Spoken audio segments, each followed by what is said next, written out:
because we are at the Nurburgring Nordschleife. It's a 150,000 person capacity motorsports complex located in the town of Nurburg, in Germany, of course. And the Nordschleife itself, it was built in the 20s.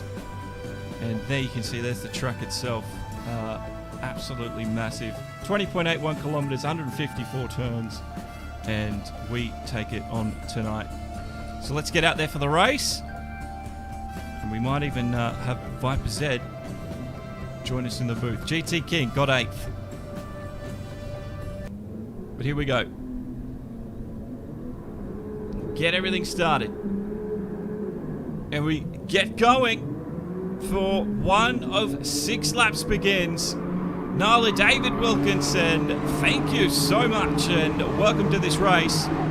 As we have both the Bruce Hale Racing boys off to a perfect start. 1 and 2 already. That's where they would like to be finishing tonight. Last 2 rounds, Laguna Seca and Bathurst, they were 1 and 2 at the end. Will they be there at the end of these 6 laps? Motors qualified 4th and Ranger now. I don't know what happened to Ranger. There might have been a small error from Ranger on that quali lap. Fubble Trouble gets through. Oh yeah. He joined us at the perfect time. R32's on the Nurburgring. I was saying before, it's a shame we don't have more on the grid tonight, but yeah, I think life and such got in the way. Because usually we fill these grids out, but I think something's happened. But anyway, it's going to be extremely close as this stacked field. Mike, is he just going to play the safe game? Captain Risky. These road going R32s, I tell you what, they've got to be a handful to drive. And they're racing them not on racing tyres, they're on the sports tyres. They've got 1 set of sports softs and they have to use the sports mediums. Risky, that was a huge sideways drift through there. There was no better angle than this. Look at that. Great stuff from Risky. And as we get back to it, everybody's still in this one at the moment. This is great. This is the kind of race we're expecting. And Ranger Roz is stuck behind. But for how long? It's time he's losing on the guys ahead, and he wants to be in that front pack. Thank you for following us as well, Nala. It's good to have you in the team now. So these back guys, they're not fighting too hard, but Ranger Motors through this section beautifully. Oh, Blunty has joined. Unfortunately, a little bit too late.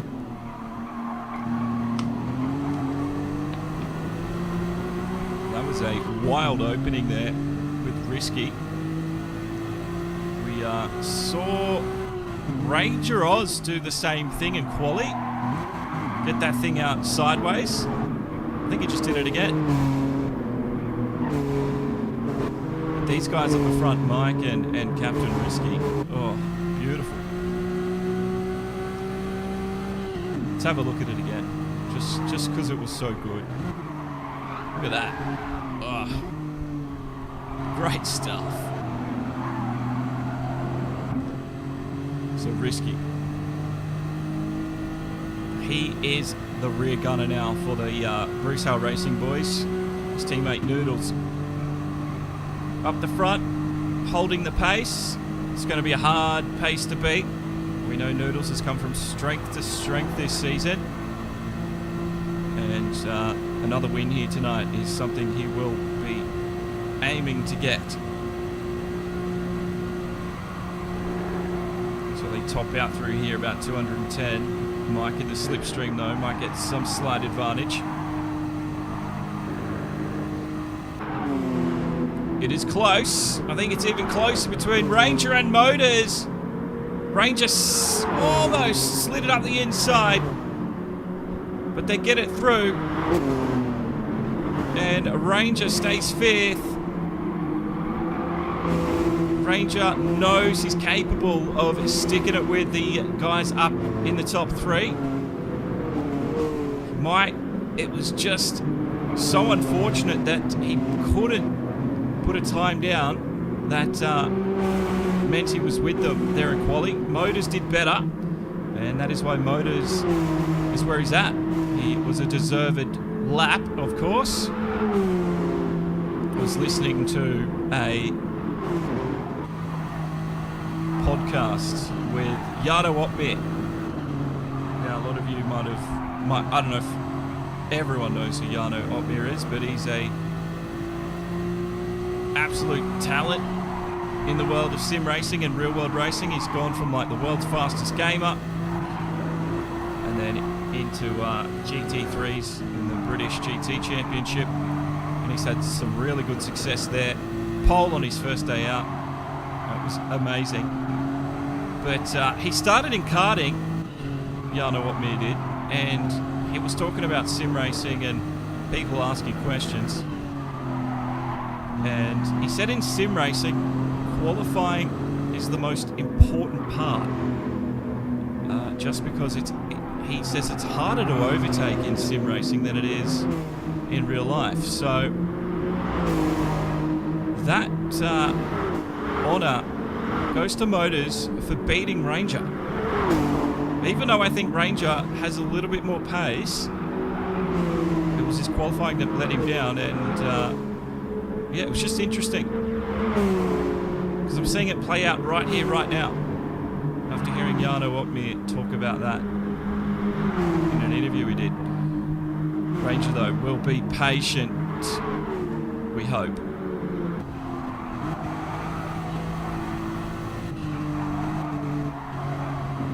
I hope everyone's enjoyed their weekends at least.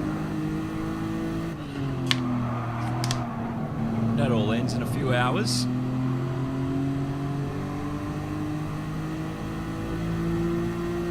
This is going to be one tight contest. 6 laps, it'll be over before you know it. It'll be over before I know it as well.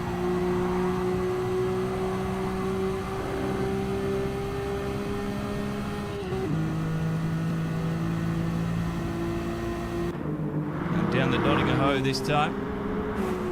Captain Rissy's managed to put a bit of a buffer zone on him and Mike. And that means we've got both the BHR duo out in front, almost uncontested. But look at this! It's Ranger! It's come from nowhere. Well, it was from behind Motors, but down the Nottingham has worked. Beautiful stuff from Ranger. Now it's his turn to catch up to those top 3, because he knows he's got pace right now, but he's got to remember not to overdrive the car. It's Viper Z. Get in there, mate. Good evening. How are we? Good. You can still join the lobby if you have, because there's plenty of room. So. If you are booting up the Sony. I am, yep. Should be in the lobby shortly. It sounds like a good race I'm missing so far. Well, it's been a pretty good opening. We've had both these guys, Noodles and Captain Risky, just lead away like they have been the last couple of rounds. Mike was giving them something to think about pretty much for that opening lap. Ranger Oz and Motors 560 was stuck together. Super glue, but down the Nottingham, Ranger's made that pass work, and now it's going to be Mike and Ranger, I fear. So Ranger was my prediction for 3rd. I wonder if he'll get there tonight. Only 5 laps to go, including the lap we're on. Yeah, I think a third for Ranger. He'd be pretty pleased with that result. He's had a tough run of things as of late, especially at Laguna Seca. He just tends to plummet down the order. So I think a return to form here would just be the confidence boost he needs for the rest of the season. Absolutely. Now, I've already shown this replay about twice tonight, guys, but I want to watch it again. Hang on, Axel's joined us. Welcome along, Axel. Let's watch it from Captain Risky's point of view. He goes sideways. Watch this. Check out the angle he had on there. It's a bit more impressive when you watch it from Mike's view. But he's still 1.1 seconds within reach of Noodles. So this is it again. Watch this. Over the hill. Look at that thing. Great car control from Risky. That was on the opening lap as well. So this race is exciting. It's got a little bit of everything, and we've got some rivalries starting to form.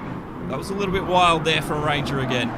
Fumble Troubles kept 6th place, Apex has stayed 7th, and GT King looks like he's had a bit of trouble. He's a fair way away at the moment, but props for continuing on with it. I don't know where everyone is tonight. Are they just scared of the green hells there? No, there's actually, it was Risky has a huge moment there behind Noodles. Caught me off track. There's a fair few guys who are really disappointed to have missed out tonight, myself included. I've just come back from the Mount Panorama 500, so managed to make it back to the commentary box. But, I mean, Razor in particular, he's out tonight with family commitments, gutted to be missing out on Green Hell. Norm as well, one of his favourite tracks, and just doesn't get to race here. And yeah, it's just really unforeseen circumstances that means we've got a really shortened grid. It is. It's a shame, but that's opportunity for a lot of these guys to jump the points. I was going over the points a little bit earlier, but we'll have a look again. Like Ranger Oz, he's only 4 points away from Norm, but a good result tonight will boost that. Mike will also probably get him ahead of Norm. We've also got GT King. Fumble Trouble is down there on 10 points. Motors is in 13. So some of these guys might jump up inside the top 10 because of it. But yeah, that's just the way things go sometimes. Yeah, it's dwindled down to be an interesting little series this in the R32. I think we've needed a bit of road car action as of late, so the championship tables are definitely getting a good shake-up, and I think we're seeing some really, really cool results.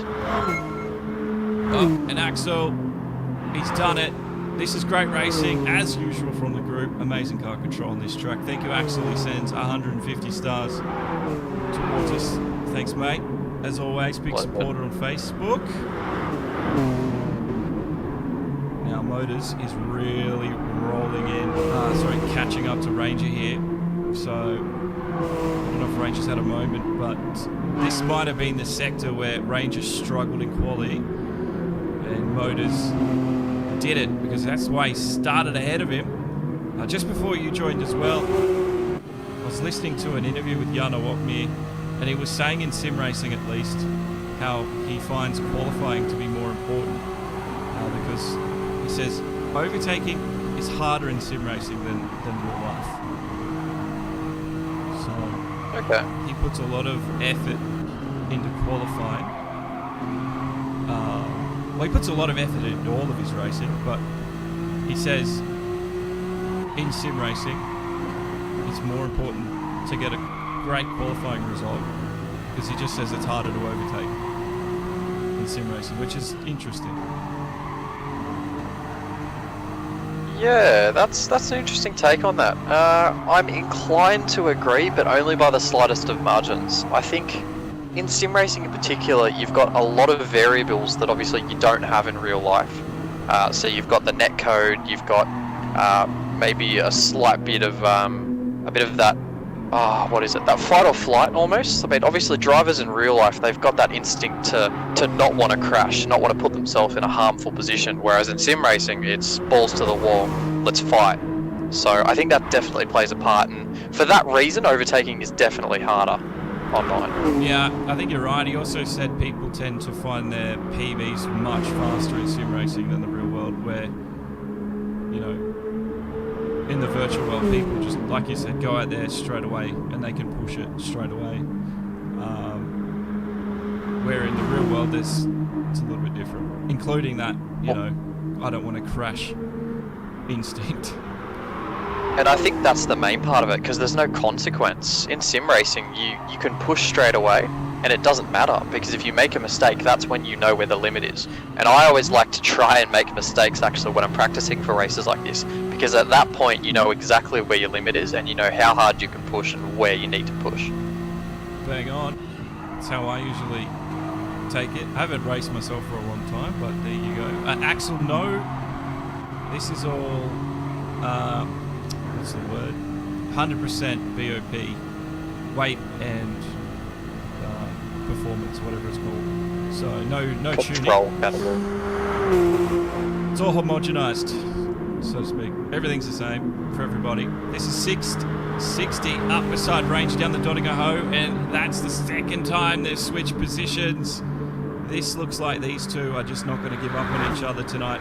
While that happens, Mike is happily disappearing into the distance. Fubble Trouble, though, he's still within frame, so, you know, in a couple of more laps, Fubble might be on these guys' spoilers, knocking on the door, ready to get past himself. I don't know who's going to win this one, though. 60 squirms through, and it's going to be Ranger's turn to just sit and wait for a while now, because it's almost impossible to overtake in this opening sector. The attitude of these cars under brakes is just an absolute joy to watch. Seeing them chuck it in after the Doddinger is a sight to behold. You just look at it and wonder every lap how they actually pull them up. I do like it, yeah. The over-accentuated body roll, like you said, under braking, the shifting of the way they throw the cars around to get rotation, it looks awesome, and it makes very classic. Makes for a good visual feast. I do hope that we see more road cars in the Sunday night GT Sport, because yeah, it just throws a bit of a different element into it. And it is GT. It is Gran Turismo. It's road cars is sort of where everything started for this franchise. Yeah, it's a good point. I think a lot of people wanted us to bring the road cars back. And it's to mixed results as well. A lot of people are really happy. We're getting really close racing, and the car it's different. But at the same time, it's sort of cast a few people away who are struggling to adapt to a road car like this, and just can't quite get the grips with it. It's racing, I guess. Just got to adapt. Some people are better at other things. 60, that was a little bit wild, but Range had a lot of pace on the exit. Just unable to really force the issue anymore, and Mike and Risky still disappearing. But these two, it's been absolutely flawless from them, and the fact that they're probably going 110% and they haven't made a mistake yet, touch wood, commentator's curse, I don't want that to happen. It's just a testament to their ability. Yeah, absolutely right. And just looking at this battle even further, it's interesting to see how these two guys are using their cars and extracting the pace. Motor's a little bit higher wear on the front tyre, so he's really just trying to get that turn in a little harder than Ranger is, using a fair amount more fuel as well. So probably all odds point to Ranger maybe getting an overtake done towards the later part of the stint, or even in the pit stop, but only time will tell. A little wide from Motors through there. Ranger tries to sneak it through, but once again he just has to back out of it. Just was not the safe maneuver. Let's have a look here. You can see this is Ranger's tyre situation, fuel situation. He's got a Motors. There's a little bit of a difference there. How much will it play into the role? We'll find out in a few more laps. These laps are flying by, to be honest. It's only 6 laps. It doesn't seem like it's going to be long enough, but a little bit of a touch. A little bit of a touch. that pushes 60 into the wall, I think Ranger will, readdress that. But that means Fubble Trouble gets closer and closer and closer. Yeah, and he'd be smelling blood in the water at this point. He picked up a second and a half just with that little mistake from Ranger, so he'll be pushing. And Fubbles as well, 6th place. I know it's a shortened group, but he'll be absolutely stoked with that. Being on a controller, it's really tough to save your front tyres, which Fubbles is. So to be where he is right now is absolutely immaculate driving. He's on controller, he's a mad lad. He is. Very impressive stuff. I've always commended him on his ability. He says people like myself and Razor are freaks to do what we do on controller, but in his own right, he is absolutely killing it. I keep forgetting you're also a controller. I keep forgetting there are people that still just play on the controller. It blows my mind sometimes, because I can't do that. Keeps it casual. Keeps it A casual. bit of fun every now and then. Fair enough. Do you stay in the cockpit view, or are you the chase cam? No, I'm on the bonnet cam. I go to the cockpit cam when I want a little bit more immersion, but I tend to do bonnet if I'm actually trying to put in some competitive efforts. Right. Yeah, I just find once I hit a controller, I have to go chase cam. Like, Okay. I can't do it. With a wheel, I can't use chase cam. It just doesn't feel right. So obviously I'll use the cockpit or the bonnet, whatever I feel like using. But controller, yeah, just I can use the bonnet, but I think chase cam's a little bit just feels natural. I don't know why, but I don't use the controller that often. It's the age-old debate. I mean, you see people all the way up to the World Tours still using chase cam, and they're all wheel all the time. Guys like Salvatore Maraglino, Valerio Gallo, Matthew McEwen, who was actually signed up to this series for next season, I believe. Some of the quickest drivers in the world who still use chase cam, and it's bewildering to people like you or me, but they're quick and it works for them. So yeah, it must give them an advantage, because I know a lot of people. Well, I used to be like this, right? I remember watching the Forza. They're having like a Forza. The Le Mans series, the first season of that, and they were at Le Mans doing 24 hours of racing, but they were doing it like different races over 24 hours. And yeah, a lot of the guys were on a wheel using the chase cam, and I was like, if they want to be taken seriously. Sorry, I just wanted to chat. That big mistake from Ranger. Nearly put all 4 in the gravel following motors. Let's have a look. Oh, he did too. Very lucky, very lucky. So he's held that one together.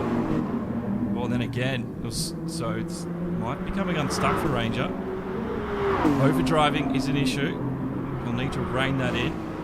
But I used to say, if it wants to be taken seriously, they need, to stop using the chase cam. But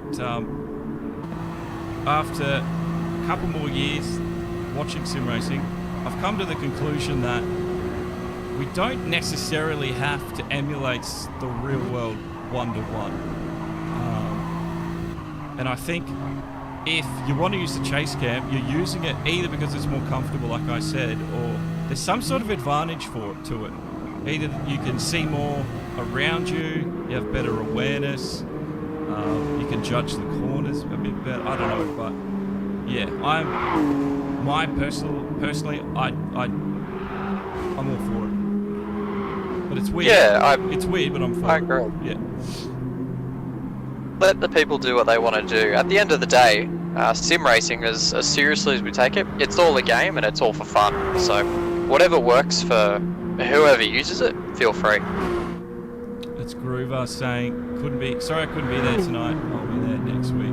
It's alright, man, I know a lot of people have had things happen, so life will go on. But Noodles throws the thing into the final few corners up here. So does Risky. And in fact, alrighty, so Noodles the first in with Risky. I'd imagine Mike will follow. Motors. Yeah, so expect pit stops from most of the field here. The one stop on lap 3 is the pretty much only viable option for this track, unfortunately. So yeah, Fubble in, Apex is going to go in. Oh. GT King. Oh. No, they've all in. Apex has stayed out. Oh, he did. Let's have a look at his tyres. Well, they're not too bad.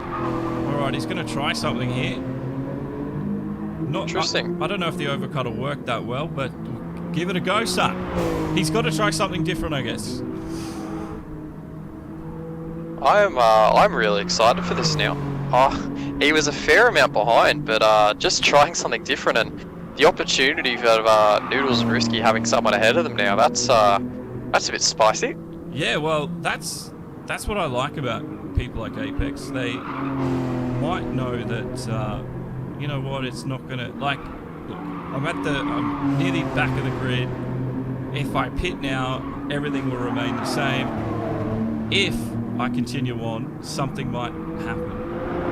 And that's just a chance he's going to take here. So, yes, this has spiced it up. Risky is also closed in Noodles big time.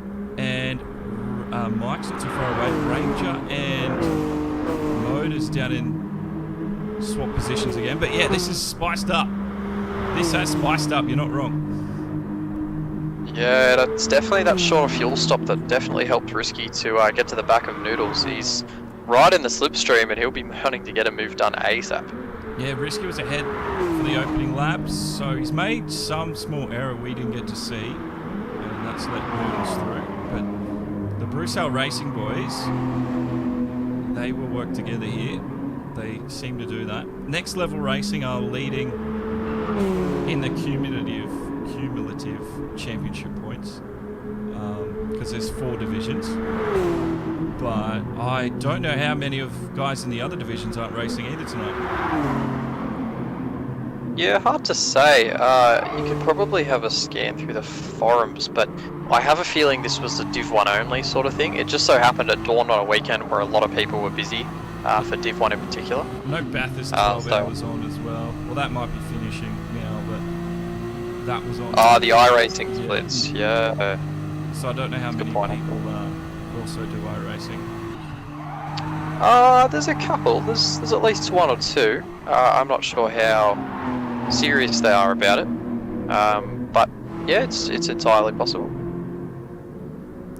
Yeah, I'm glad you agree with me with the sim racing chase cam thing. I don't know. I was at one stage so strict with what I wanted with sim racing. Like, I was like, it has to be, you know, this is, if it wants to be called sim racing, it has to emulate the real world. But I don't know why I've changed. I've just come over a little bit. I've rounded off my edges. I guess it comes at a point where you start understanding the game and the racing itself a little bit better, and you start looking at it a different way, and suddenly all your opinions change about it. Like, I was always of the thought that nothing can really prepare you for what happens in a real race. And to be honest, I still stand by that. I think as good as sim racing can be, it doesn't train you or prepare you for what happens in a real race. But my God, the advancements they've made in these technologies as of late, it helps. Like, there's without a doubt, that's why simulators exist. That's why sim racing eventuated, is because it does help. It's proven. Yeah, that Jana Watmir podcast interview, he was also saying when he went and did the British GT Championship, or testing at least at Paul Ricard, he just got on the sim and just, you know, practiced a bit. And he said, when I got to the track, I could tell the guys that hadn't put any preparation on the sim. He just said he could just see it. And it was purely down to the fact that he just had a little bit of, you know, preparation on a simulator. And that was the edge, which is, I think, insane, because he says a lot of them still don't do that, which I think is absurd. But yeah, I still don't think the fact that COVID happened, sim racing blew up, I still don't think it's changed the minds of many already in motorsport. Unless you're quite young, but I still don't think it's changed. You know, that they take it, that there's a serious side of the simulator. Yeah, I think a lot of the old guard will stay by the fact that nothing emulates or comes close to the real thing, and they're fully entitled to think that. Like, to a certain degree, they're entirely right. I mean, trying to simulate yourself and prepare yourself for what happens in a real race car is impossible. You can't feel the G-forces, you can't feel the tires underneath you, and that real grip of the seam of your pants feel. Yeah. But by all means, and I've actually forgotten his name already, the podcast you're watching. I know, that's right. Yeah. He's entirely right in the fact that you go to a track like Paul Ricard, and just driving a simulator, almost no matter what game it is, getting to know the track, the corners, the layout. If you've got the right car-truck combo, getting to know the braking markers and how you might need to feed the car, and just getting that rough idea can put you so far ahead of the competition. Yeah, he's like real world racing. You can't go out there and practice, so might as well get on the sim. Like, it's better than nothing. And exactly. Yeah, and but when he said that, I was like, because when he got into it, like the whole sim world thing sort of was quite popular, and I thought for sure there'd be more people, but apparently not yet anyway. So I just find that amazing. Like they know they can't go out on track and practice for real. Might as well just, Don't want to cut you off here. Change to the lead. That's all right. Did that perfectly. It's kept Risky behind. Apex. Yeah, he couldn't hold him up. But yeah, Groover was also saying he would have done what Apex tried as well. So that was the Groover strat. Yeah, it's clever. I'm keen to see if he's got much medium pace, because having that lap pressure mediums at a place like this will be beneficial. So you might see him gain a couple of places over Fubbles, Motors. You might. Maybe Ranger. Good morning, Zero. It's good to see you with us. You know what I have to do? I have to share you the link to the chat. Because what that'll you'll actually be able to see the chat. That's all right. I've actually got the stream running on my phone, so I can see the chat popping up to the right. That's all right then. But yeah, in future I can give you a URL and you can open it up. That'd be great. Yeah. Yep. So Ranger and Motors down the Dodinga-Ho. I'm expecting maybe another overtake. We're going to see Apex come into the pit lane. And look at this. Let's have a look at the telemetry. Topping out 246, 247. Are they going to bump draft? No, I thought they might. Doing that tonight. 60 gets through, so that's another change for these two. I still don't know who's going to be ahead of who when we get to the end of it here. Watch them throw it in. Oh, Ranger! Oh no! Oh, he's lost it in the braking zone. Oh no! Let's have a look. Almost held it. Oh, that sucks. So big moment. Just thinking from a competitor's standpoint on this one, these guys are majoritively running rear brake bias on these cars just to try and combat up at the front. Apex has come out in 6th. I think he's jumped King and Fubble in that stop. So that's worked. So Groover, you were on the money, mate. Great strategy there for Apex. Absolutely. So Mike chasing, Motors chasing Mike, and we're waiting for Ranger to catch back up. It's going to be a difficult one in Apex though. Great stuff from him as he jumps 2 cars in that stop. And he's in the son of a beach livery. They told me how to say it properly after the first round. It's a play on words. I was making that mistake for a long time before I realised. I was just calling it Sonova Beach, and I thought, this sounds right. This is normal. How wrong I was. Son of a bitch. It's hard to not say what it is sometimes. But yeah, you can see they've got the mediums on now, so a little bit of different pace. Noodles throwing it in, Risky chasing. Noodles has got some pace around the Nordschleife though, that's for sure. Oh, it's just the way he's chucking around these corners. These cars at this truck are, wow. Yeah, Noodles. A handful. Noodles knows how to get the thing sideways and get a good time out of it. I don't know if he does rally, but definitely would love to see him do it in an R32. Oh, I should take up the hobby. He seems like he's got the sliding part down pat, so. Oh, he's got it. That's half of it. He's got it nailed. Now, Apex is about 3 seconds ahead of Fubble. 5.8 behind Ranger. And I think he's making a bit of time up. Just watching that interval, sort of just plateaued. But we will keep an eye on that.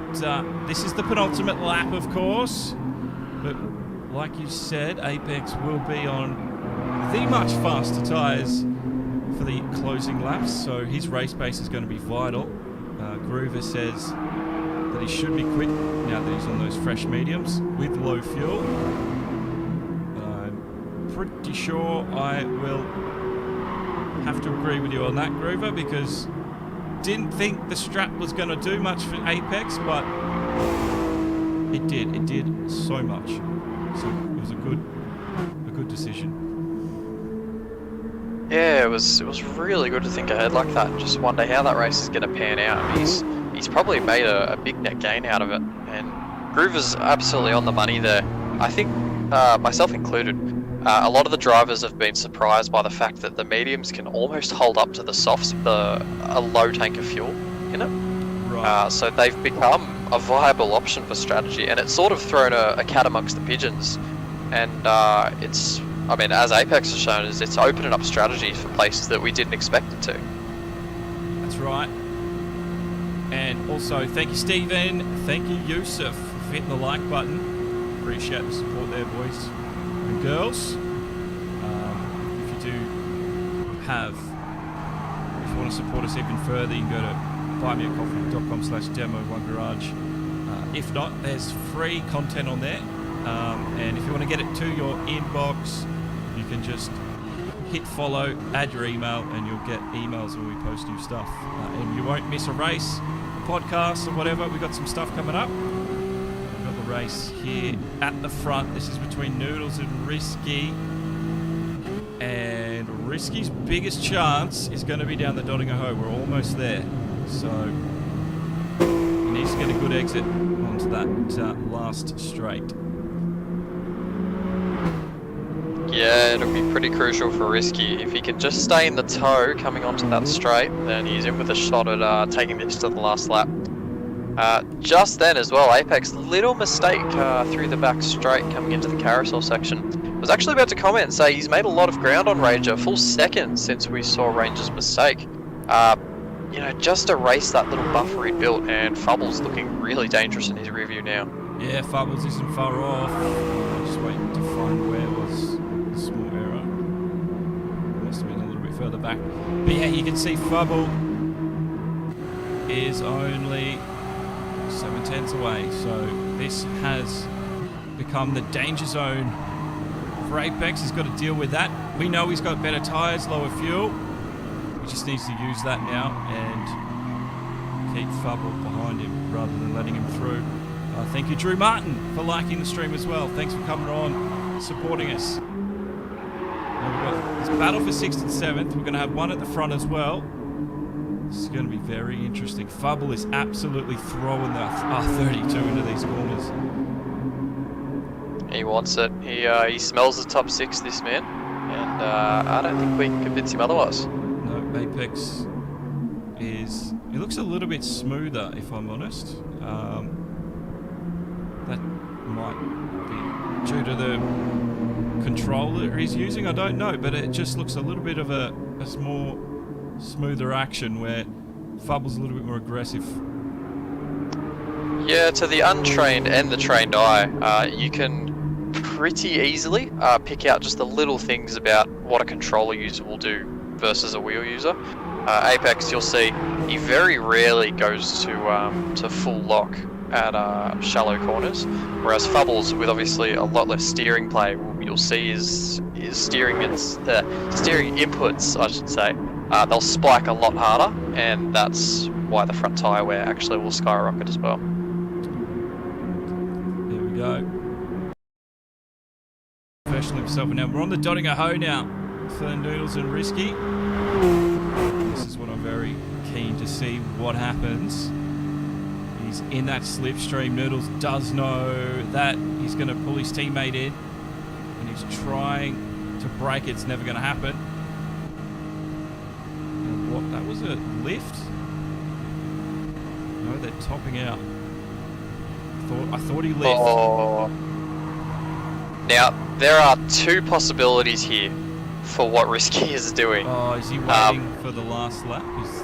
He is either, exactly right, A, waiting for the last lap, which can be so risky, because if he makes a single mistake on this last lap, it's over. And he will be kicking himself that he didn't take that. And Noodles in the wall! Oh, this is tight. This is getting tight. I'll quickly say it too. The second possibility is that his pedal's spiking, which unfortunately for Risky is a very common thing. So what does that mean for the uninitiated? For the uninitiated, what it can mean is that your brake randomly starts blipping at 100% or 20% or at some level, or in Risky's case, he will be full throttle down a straight, and he will start losing throttle percentage for no apparent reason, which has absolutely murdered him in past seasons and has cost him some very good results in the past. That's a massive shame. 64 has stayed ahead of Fubble. I just want to... We've got time because it's the last lap. Let's have a look at his throttle trace down. So he's in the slipstream. You can see he's got his foot bang hard. That's on the right-hand side. You can see a white line. Oh. Waiting. Noodles all the track and more as well. Just back. And he just... Well, it wasn't his brake. He looks like he just lifted a few times. Yeah, normally the spiking's quite aggressive. It goes and comes quite drastically. No, so in this case, looking at the replay, yeah. Yep. So he is banking on a final lap, final corner overtake. Alrighty. And he stayed behind Noodles even after he made that mistake, coming out of the final turn before we hit the Nordschleife on kilometre 6. 14 to go. And it is... You couldn't get any closer. He's right up on the ironing board, which is apparently a colloquial term for the spoiler I just learnt this week. So... Oh, you've taught me something as well. Yeah, I had no idea. There's some really good ones out there, apparently. So Risky is risking it all for the final lap sprint down the Dotting a Ho. We've also got 64. Got to keep an eye on him. He's managed to build a 2.5-second lead on Fubble. It's really going to be this battle for the lead and the points. They're both on the same team as well, so they don't want to take each other out or do anything nasty. No, and I'm sure Noodles in particular will be feeling the pressure. Risky, our form guy in the championship so far, he's just been grabbing it by a stranglehold. He wants to make this title his. He's sick of living in the shadow of Keaton 231. He wants to put his name on the Roos Div 1 title, and Noodles is going to try and stop him. Oh yeah, Keaton not in it this season. Was it just? I think Keaton said he was just having a break. So it wasn't, I think, because it was a road car. I think he just wanted to have a break, which is fine. There's always so many leagues and things happening. It's sometimes you do need a break. Thank you, Patrick, for liking. Just joined us for the final lap battle. I had my money on Risky. I did predict him to win. Noodles second. It'll be another 1, 2, 3 in a row if they finish swapped. But let's see what happens. Risky's being very careful. Now, if I were Noodles, and this would just be, again, the ballsiest strategy, and some of you may already be thinking the same thing, is just before the mini carousel, I would be backing off, letting Risky go through, staying within a second, and I would be repassing him back down the Dotting a Ho. I have put that strategy into effect actually in a couple of FIA races around here to great results. And I wonder if Noodles will do that. We'll find out very shortly. Noodles, of course, has been searching for a win this season as well, so it could be very likely. He's going to know the tricks that Risky's going to try and do as well. Groover says he'll be waiting for that last lap slipstream. So, yeah, he doesn't think it was a pedal thing. No, it'd be a massive shame if one of these guys, their wheel disconnected on them. I know that's happened before. Oh, don't say that. I don't know, just... I don't know why I said that. It's just something said to me to say it. Oh, it'd be reflections of our Min-Matt Keaton battle in the Nurburgring 2 hour where we were robbed of this epic fight due to a hardware failure. And I just hope we're not robbed of the end of this lap due to that, because this is fantastic. Noodle's still leading. It's only 2 tenths. Risky is well within that slipstream. And he doesn't want to get him too fast either, because I have seen down the Doningho, if you get them too quickly, they can get you back. I don't know how effective that'll be in a R32, but I have seen it happen.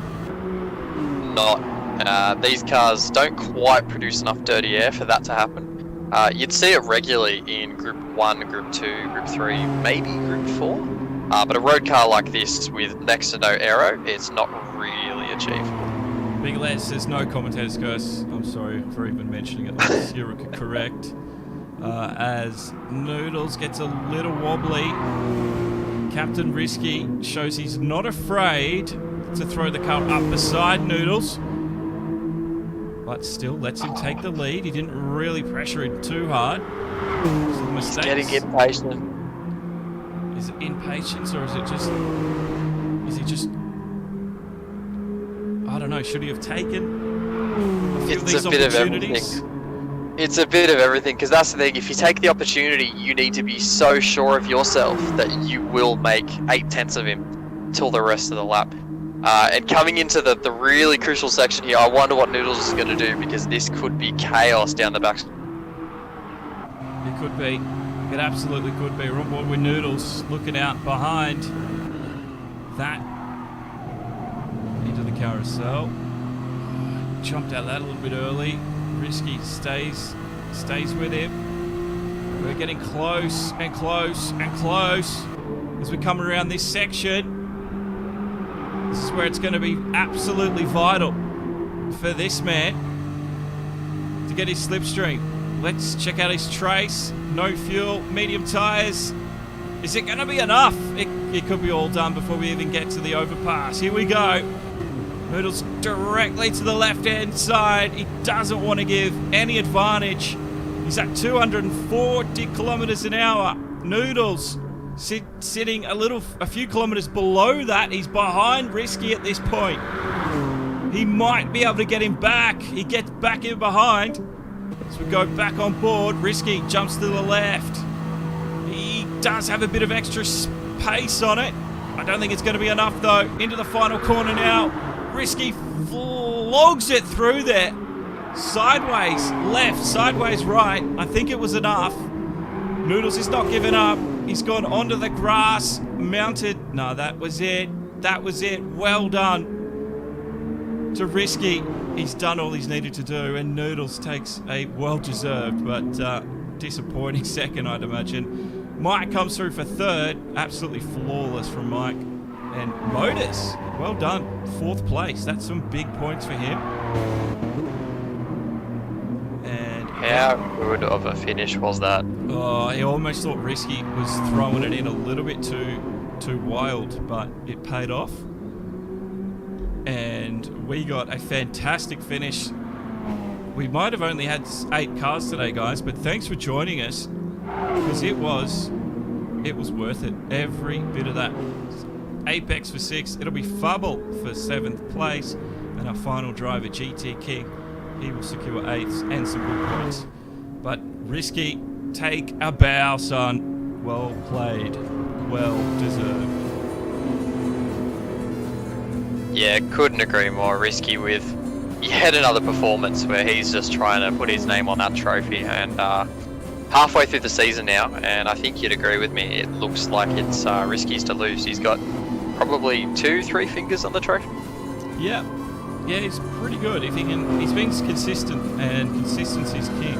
So, yeah, I'd imagine it's going to be pretty hard to lose it from here. We've got Red Bull Ring coming up next week. We've got Kyoto for the penultimate round, and then the final round of the season, we're at Maggiore, the other GT original. So, yeah, still 3 rounds to go, but yeah, I think Risky's pretty much got this in the bag from here.